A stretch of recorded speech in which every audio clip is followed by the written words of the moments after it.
ಪ್ರಾಸಿಕ್ಯೂಷನ್ಸ್ಗೆ ತಿರುಗೇಟು ನೀಡಲು ಸಿಎಂ ಈಗಾಗಲೇ ಪ್ಲಾನ್ ಮಾಡ್ಕೊಂಡಿದ್ದಾರೆ. ಪ್ರಾಸಿಕ್ಯೂಷನ್ ವಿರುದ್ಧ ಈಗಾಗಲೇ ಕಾನೂನು ಸಮರವನ್ನು ಮಾಡ್ತಾ ಇದ್ರೆ ಮತ್ತೆ ಕಡೆಗೆ ಜನಾಭಿಪ್ರಾಯ ಸೇರಿದಂತೆ ಎಲ್ಲ ರೀತಿಯಾದಂಥ ಹೋರಾಟವನ್ನು ಮಾಡೋದಕ್ಕೆ ಮುಂದಾಗ್ತಾ ಇದ್ದಾರೆ. ಹೈಕೋರ್ಟ್ನಲ್ಲಿ ಸಿದ್ದರಾಮಯ್ಯಗೆ ತಾತ್ಕಾಲಿಕ ರಿಲೀಫ್ ಸಿಕ್ಕಿದೆ. ಈಗ ಬೇರೆ ರಾಜ್ಯಗಳಲ್ಲಿ ಮುಖ್ಯಮಂತ್ರಿಗಳ ವಿರುದ್ಧ ಪ್ರಾಸಿಕ್ಯೂಷನ್ ನೀಡಿರೋ ಬಗ್ಗೆ ಮಾಹಿತಿಯನ್ನು ಕಲೆ ಹಾಕ್ತಿದ್ದಾರೆ. ಪ್ರಮುಖವಾಗಿ ಬಿಜೆಪಿಯೇತರ ರಾಜ್ಯಗಳಲ್ಲಿ ರಾಜಭವನದ ದುರ್ಬಳಕೆ ಹೇಗಾಗಿದೆ ಅನ್ನೋದ್ರ ಬಗ್ಗೆ ಮಾಹಿತಿಯನ್ನು ಸಂಗ್ರಹಿಸ್ತಾ ಇದ್ದಾರಂತೆ. ಈ ಮೂಲಕ ಮುಂದಿನ ಹಂತದಲ್ಲಿ ಹೋರಾಟ ಮಾಡೋದಕ್ಕೆ ಸಹಾಯ ಆಗತ್ತೆ.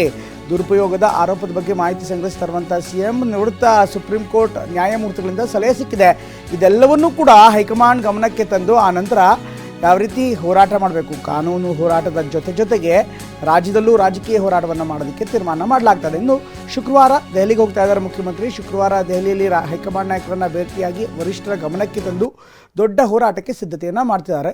ಇನ್ನು ಕೇಂದ್ರದ ವಿರುದ್ಧ ಕಾನೂನು ಹೋರಾಟಕ್ಕೆ ವರಿಷ್ಠರ ಬಳಿ ಮನವಿಯನ್ನು ಕೂಡ ಮಾಡ್ತಾರೆ. ಅಫ್ಕೋರ್ಸ್ ಈಗಾಗಲೇ ಕಾನೂನು ಹೋರಾಟ ಆರಂಭವಾಗಿದೆ. ಆದರೆ ಮುಂದೆ ಇದನ್ನು ಯಾವ ಮಟ್ಟಕ್ಕೆ ತೆಗೆದುಕೊಂಡು ಹೋಗಬೇಕು, ಕೇವಲ ಇಲ್ಲಷ್ಟೇ ಅಲ್ಲ, ಅಂದರೆ ಕರ್ನಾಟಕಕ್ಕಷ್ಟೇ ಸೀಮಿತಗೊಳಿಸದೆ ರಾಷ್ಟ್ರ ಮಟ್ಟದಲ್ಲಿ ಈ ಒಂದು ಪ್ರಕರಣವನ್ನು ರಾಜಕೀಯವಾಗಿ ಕೂಡ ಬಳಸ್ಕೊಳ್ಳೋದಕ್ಕೆ ಕಾಂಗ್ರೆಸ್ ಚಿಂತನೆ ಮಾಡ್ತಾ ಇದೆ. ಇದಕ್ಕೆ ಮುಖ್ಯಮಂತ್ರಿ ಸಿದ್ದರಾಮಯ್ಯನವರು ಕೂಡ ಒಂದು ಕಡೆಗೆ ಕಾನೂನು ತಜ್ಞರು ಕೂಡ ಹೌದು, ಈಗಾಗಲೇ ಕಾನೂನಿನ ವಿಚಾರದಲ್ಲಿ ಪ್ರಬಲ ಮಾಹಿತಿ ಇರುವಂಥವ್ರು ಹೌದು. ಹೀಗಾಗಿ ಎಲ್ಲ ಮಾಹಿತಿಗಳನ್ನು ಸಂಗ್ರಹಿಸಿ ಮುಂದೆ ಹೋರಾಟ ಹೇಗೆ ಮಾಡಬೇಕು ಇದರ ಬಗ್ಗೆ ಚರ್ಚೆ ಮಾಡ್ತಿದ್ದಾರೆ. ಇನ್ಫ್ಯಾಕ್ಟ್ ರಾಜ್ಯಪಾಲರ ಪ್ರಾಸಿಕ್ಯೂಷನಿಂದ ಗೊಂದಲ ಹಿನ್ನೆಲೆ ತನಿಖೆಗೆ ಆದೇಶದಿಂದ ಆಡಳಿತ ಹಳಿತಪ್ಪುವಂಥ ಆತಂಕ ಇದೆ.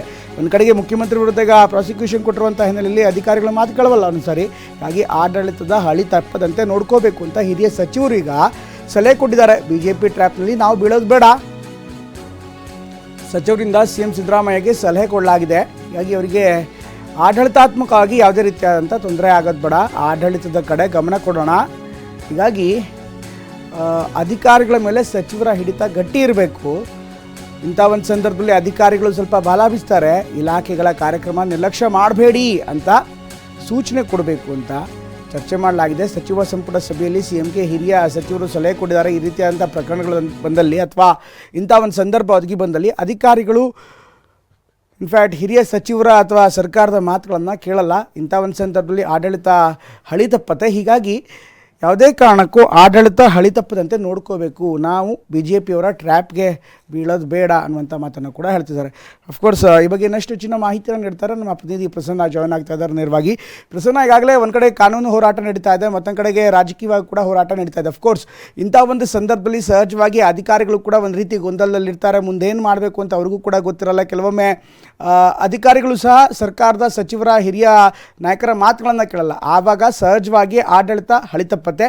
ಇಂಥ ಒಂದು ವಿಚಾರ ಗಂಭೀರವಾಗಿ ಚರ್ಚೆ ಆಗಿದೆ. ಅಫ್ಕೋರ್ಸ್ ಹಿರಿಯ ಸಚಿವರು ಈ ರೀತಿಯಂಥ ಕಾರಣ ಕೊಡೋದಕ್ಕೆ, ಇನ್ಫ್ಯಾಕ್ಟ್ ಸಲಹೆಯನ್ನು ಕೊಡೋದಕ್ಕೆ ಕಾರಣವೇನು, ಹಾಗೆಯೇ ಸರ್ಕಾರ ಈ ನಿಟ್ಟಿನಲ್ಲಿ ಏನು ಕ್ರಮಗಳನ್ನು ಕೈಗೊಳ್ತಾ ಇದೆ? ಯಾಕೆಂದರೆ ಮುಖ್ಯಮಂತ್ರಿಗಳ TP ಇರ್ಬೋದು, ಅವರ ಕಾರ್ಯಕ್ರಮ ಇರ್ಬೋದು, ಅವರ ಮೀಟಿಂಗ್ಸ್ಗಳಿರ್ಬೋದು, ಯಾವುದೂ ಕೂಡ ಬದಲಾಗ್ತಾ ಇಲ್ಲ.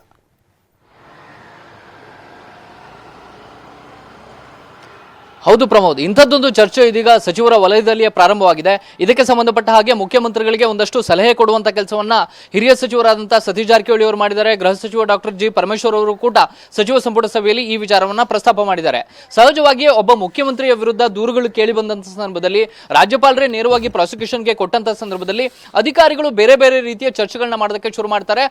ಸಹಜವಾಗಿಯೇ ವಿಧಾನಸೌಧದ ಕಾರಿಡಾರ್ಗಳಲ್ಲೂ ಕೂಡ ಇದು ಹರಡೋದಕ್ಕೆ ಶುರುವಾಗಿದೆ. ಮುಖ್ಯಮಂತ್ರಿಗಳು ಇಳಿತಾರಾ, ಹೈಕಮಾಂಡ್ ಅವರ ಬೆನ್ನಿಗೆ ನಿಂತಿಲ್ವಾ, ಮುಖ್ಯಮಂತ್ರಿಗಳನ್ನ ಇಳಿಸುವಂತ ಕೆಲಸ ಆಗುತ್ತಾ, ಈ ರೀತಿಯ ಪ್ರಶ್ನೆಗಳು ಅಧಿಕಾರಿಗಳ ವಲಯದಲ್ಲಿ ಶುರುವಾದ್ರೆ ಆಡಳಿತ ಹಳಿ ತಪ್ಪುತ್ತೆ ಅನ್ನುವಂಥ ಆತಂಕವನ್ನ ಸಹಜವಾಗಿಯೇ ಸಚಿವರು ವ್ಯಕ್ತಪಡಿಸಿದ್ದಾರೆ. ಜೊತೆಗೆ ಎಲ್ಲ ಸಚಿವರು ಕೂಡ ಮುಖ್ಯಮಂತ್ರಿಗಳ ರಕ್ಷಣೆಗೆ ಮುಂದಾದಂತಹ ಸಂದರ್ಭದಲ್ಲಿ ಇಲಾಖೆಯ ಕಡೆ ಗಮನ ಹರಿಸುವಂತದ್ದು ಸಾಧ್ಯ ಆಗ್ತಾ ಇಲ್ಲ. ಅದನ್ನ ಸಾಧ್ಯ ಮಾಡಬೇಕು.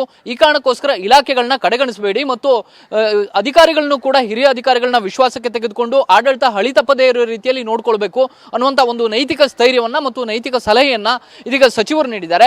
ಇದಕ್ಕೆ ಮುಖ್ಯಮಂತ್ರಿಗಳು ಕೂಡ ಹೌದು, ನಾನು ಯಾವುದೇ ರೀತಿಯ ಡಲ್ ಆಗೋದಿಲ್ಲ ಅಥವಾ ಯಾವುದೇ ರೀತಿಯಲ್ಲೂ ಕೂಡ ನಾನು ಕುಗ್ಗೋದಿಲ್ಲ, ಆಡಳಿತಕ್ಕೆ ಸಂಬಂಧಪಟ್ಟಂತಹ ನಿರ್ಧಾರಗಳನ್ನ ತೆಗೆದುಕೊಳ್ಳುವುದರಲ್ಲಿ ನಾನು ಎಡವೋದಿಲ್ಲ ಅನ್ನುವಂತಹ ಮಾತನ್ನ ಸಚಿವರಿಗೆ ಭರವಸೆಯನ್ನೇ ನೀಡಿದ್ದಾರೆ.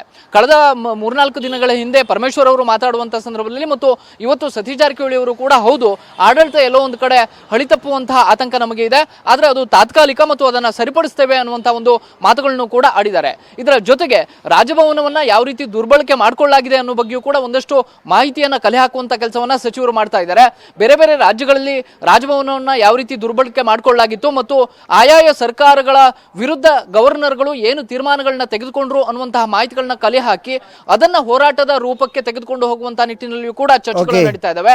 ತಮಿಳುನಾಡು ಇರ್ಬೋದು, ಕೇರಳ ಇರ್ಬೋದು, ಬೇರೆ ಬೇರೆ ರಾಜ್ಯಗಳ ರಾಜ್ಯಪಾಲರು ಆಯಾಯ ಸರ್ಕಾರದ ವಿರುದ್ಧ ಏನ್ ನಿಲುವುಗಳನ್ನ ತೆಗೆದುಕೊಂಡಿದ್ರು, ಆ ರೀತಿಯ ಸಂಘರ್ಷಗಳು ಆದಂತಹ ಸಂದರ್ಭದಲ್ಲಿ ಹೇಗೆ ಅದನ್ನ ನಿಭಾಯಿಸಲಾಯಿತು ಅನ್ನುವಂತಹ ಮಾಹಿತಿಗಳನ್ನು ಕೂಡ ಕಲೆ ಹಾಕುವಂತ ಕೆಲಸಗಳು ನಿರಂತರವಾಗಿ ನಡೀತಾ ಇದ್ದಾವೆ. ಪ್ರಮೋದ, ಥ್ಯಾಂಕ್ ಯು ಪ್ರಸನ್ನ ಎಲ್ಲ ಮಾಹಿತಿಗಾಗಿ.